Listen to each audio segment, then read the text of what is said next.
Hello and welcome to SA Crypto / Global Crypto and the basics of crypto, how to buy it and how to move it around and a few other things as we go along.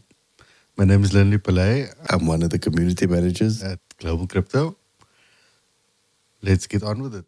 Today, I want to walk you through Luno.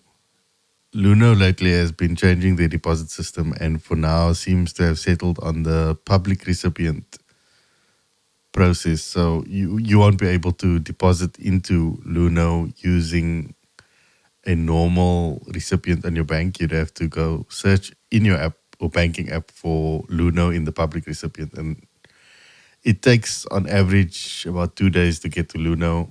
I've already put in a very small amount to just do the test today. Well, not the test at least, the video. So sign in a normal way, and because I've got a password manager, I now need to get my two-factor. As you can see, it's 4-6. Actually, no, I'm a bit slow on that one.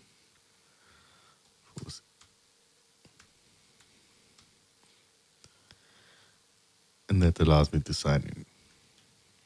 It lands on this page. There are 3 possible ways to buy Bitcoin. One is instant, one is virtually instant, and one we can play around with that. Here you can see there's an instant buy amount, and if I want to put an own amount, I want 50 rands worth of Bitcoin.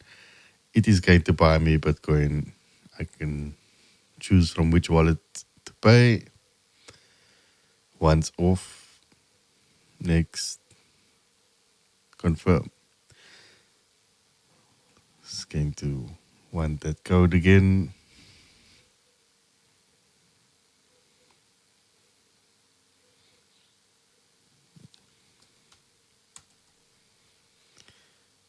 And it gives you a mission success. Yes, two-factor is a bit of a pain. And I will admit that normally I don't do it on a laptop. I do it via the phone, so I'm going to be able to fingerprint that one. That is by far the easiest process, assuming that you have rands in your wallets already. But it is also the most expensive because that is a 2% fee transaction. That's going to leave me with 154 rand there. And now I want to show you the slightly cheaper way, which is if you tier 1, it's going to charge you 1%. We need to go to the exchange. Now, this is not for the faint-hearted because you're going to have to look at charts and stuff like that, which we don't really need to do because we can change that to Bitcoin market. This is Bitcoin ZAR. We can say limit order ZAR price. We can hit any number there. And we can simply say current price we can see here is the actual app is a lot easier on I'm pressing the wrong one. So the current price of Bitcoin or last traded price is 166,283.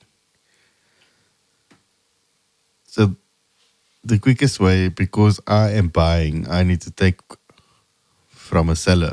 The seller there has 13 Bitcoin. I can just hit that price, which is 284, and I can go the max amount, which is 154 and 30. And when I hit buy, that is going to buy that amount of Bitcoin. But what if I want a better price and I want to go slightly lower? Now, in that case, they're going to charge me 1% fee. If I'm going to be the maker and what that means is I put a price point where the market currently is not, which means I make the market, I will not get charged any fee. So if I just go and say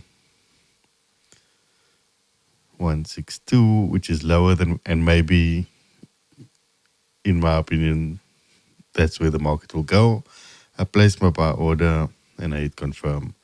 That should come up here. That will obviously only trigger once the price hits that. And that is fine. I can go back to my wallets. I will see. I still have that 154 rand. I have 49 rands worth of Bitcoin because I paid 2% of the fee for that. And that's pretty much how you buy Bitcoin now.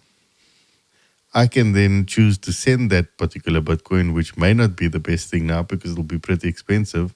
But let's go ahead and try. Anyway, I'm going to send Bitcoin. We need to go find an address that belongs to me. Easiest way for me is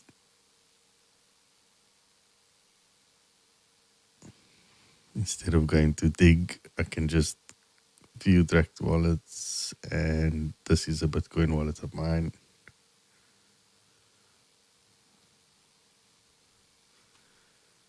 I'll send there. Make sure that it is your wallet amount. We want to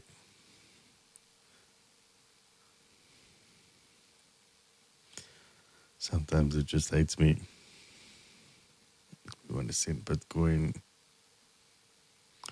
0.00029,479. And we just hit send. You'll see I'm sending way less than I'm paying. We're just doing this for educational purposes, so it's fine for me to send and just pay that amount. Now, this network fee, you'll see with your question mark, it's got nothing to do with Luno. It's got more to do with the actual Bitcoin network fees. So at this point in time, fees are pretty expensive. We need to decide if it's viable for us to send it right now. Test purposes, we're going to put in our code again. And that should hit it. And I'm getting my SMS. Let me get in there quickly. I need to click on it and I'm going to approve it.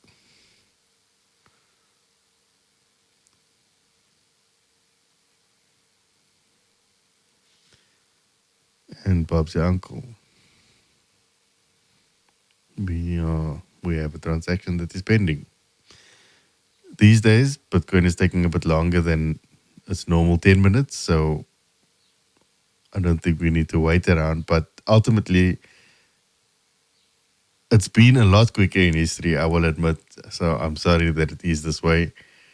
But having the ability to be your own bank and move around money without permission does come with its limitations, purely more on the Rand to Bitcoin side. So once we're inside Bitcoin, things are a lot simpler and easier to move around.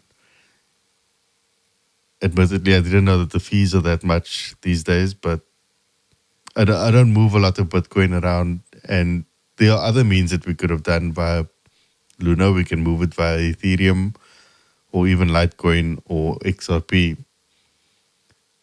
But I wanted to show the process that there is 3 possible ways that you can buy Bitcoin using Luno.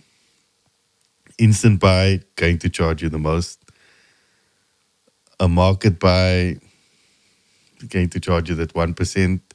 And a limit order, slightly away from the market, is the cheapest possible in that they don't charge you for that.